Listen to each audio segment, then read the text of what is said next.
All right, insiders, the Four Nations face-off rosters have been announced. They're in the books now. Obviously, some disappointment for those players that didn't make it. But, Chris, there is some hope still for those that aren't on these rosters?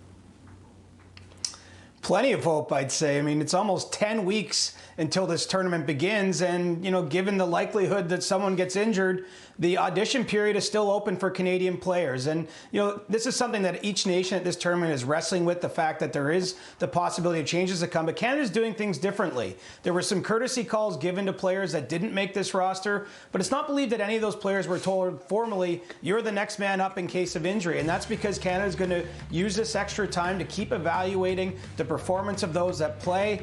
Those like Nick Suzuki, Robert Thomas, Wyatt Johnston, John Tavares. Go down the list of anyone that missed this out on this roster so far and would still like to be there. And, you know, they don't want to box themselves in. And so there is still that time to perhaps still make the team. And certainly no decisions have been made about who would replace any potential injury between now and February 12th. There was a lot of debate on who would make these rosters. Now the conversation switched as to who will be the captain of Team Canada. Pierre, when could we expect an announcement about the leadership group?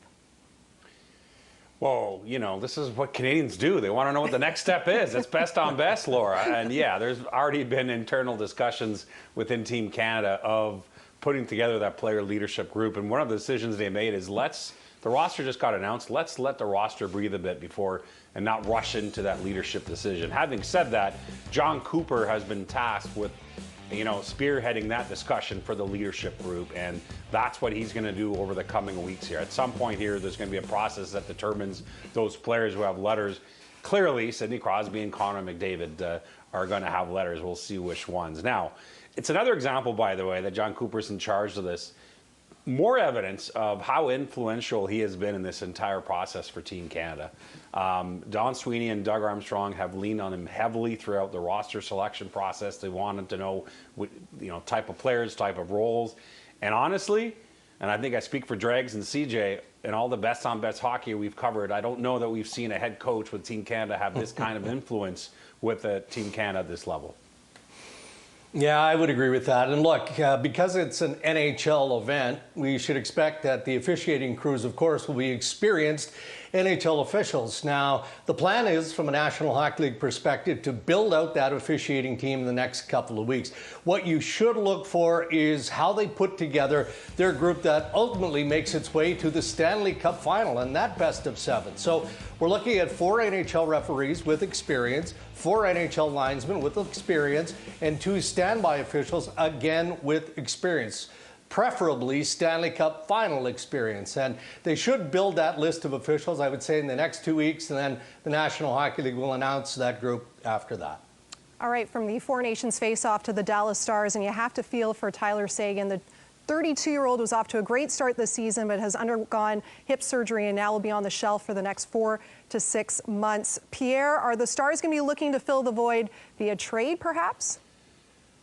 Well, first of all, by the way, he had that surgery on Thursday, and one of the things that the Stars wanted to figure out is once they talked to doctors again about his prognosis post-surgery to get even a clearer idea of his timetable. The team announced 4 to 6 months, but they want to get a more precise idea because they want to know basically, is there any chance that he could play before the end of the regular season? And obviously, if the answer is no, that means they have $9.8 million, his cap it, to play with at the trade deadline, and that is gigantic.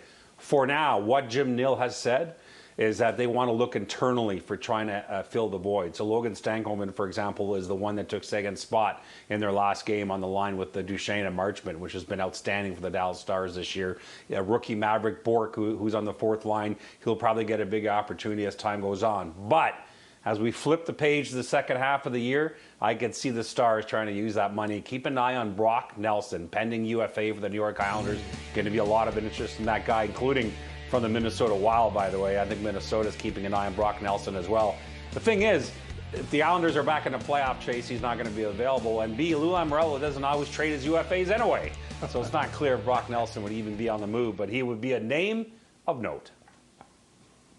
Well, speaking of pending unrestricted free agents, guys, and speaking of a name of note, how about Matthew Olivier with the Columbus Blue Jackets? And I mean, arguably, he is the top fighter in the National Hockey League, and he does other things. He's got 7 goals, so he can provide some offense as well. There's low-level scuttlebutt around him because he's on an expiring contract, but know this. Don Waddell and the Columbus Blue Jackets recognize the value asset that they have in Matthew Olivier. They don't want him going anywhere, so there shouldn't be any trade speculation around this. And I know that Waddell and Matthew Olivier's agent, Phil LeCavier, have already engaged in preliminary contract extension talks. All right, that does it for this edition of Insider Trading. Your insiders again, Chris Johnston, Pierre Lebrun, and last but not least, Darren Dreger.